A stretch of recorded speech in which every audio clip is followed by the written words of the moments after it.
प्रियकराच्या धमक्यांना कंटाळून 18 वर्षीय तरुणीनं आत्महत्या केली। भोकरदन तालुक्यातल्या फत्तेपूर गावातली घटना आहे।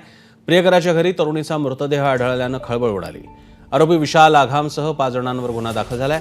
सर्व 6 आरोपींना न्यायालयानं 4 दिवसांची पोलीस कोठडी सुनावली आहे। ही आत्महत्या नाही तर हत्या आहे, तरुणीच्या नातेवाईकांनी आरोप केला आहे।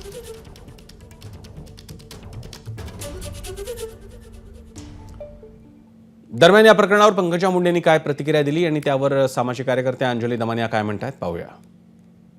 जालन्यामध्ये मी पालकमंत्री अशा अनेक घटना घडतात सगळीकडे, त्याच्यावर कडक कारवाई पण होते। आता ही मानसिक विकृती आहे, एक मानसिकता आहे। जे लोक समाजामध्ये असे आहेत ज्यांनी अशा प्रकारचे घटना घडतात, ह्या घटना सगळीकडेच घडत असतात, पण बीडमध्ये घडल्या तरी आणि बाहेर घडलं तरी तेवढंच गंभीर आहेत। तर मला असं वाटतं की त्या घटना चुकीच्या आहेत। पोलीस प्रशासन आपलं काम करते, स्वतः पालकमंत्री त्याच्यात लक्ष घालत आहेत। त्यांनी पण स्वतः बाईट दिलेला आहे। अजित पवारांनी कालच सांगितलं अजितदादांनी की आम्ही कडक कारवाई करू। मला पंकजा मुंडेंना एकच विनम्रपणे म्हणायचं आहे की अशा घटना ज्या इतर ठिकाणी घडतात त्या गँगवॉर्स नसतात।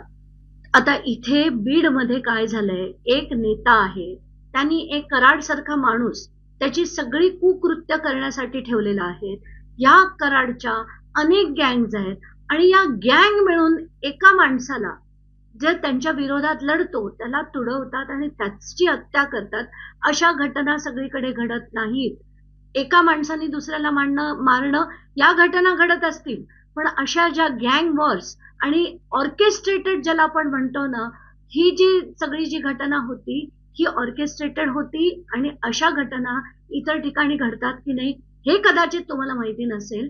तर तुम्ही जे म्हटलं ते बोलताना 10 वेळा विचार करून तुम्ही बोला, अशी विनंती मी तुम्हाला करते। एबीपी माझा, उघडा डोळे बघा नीट।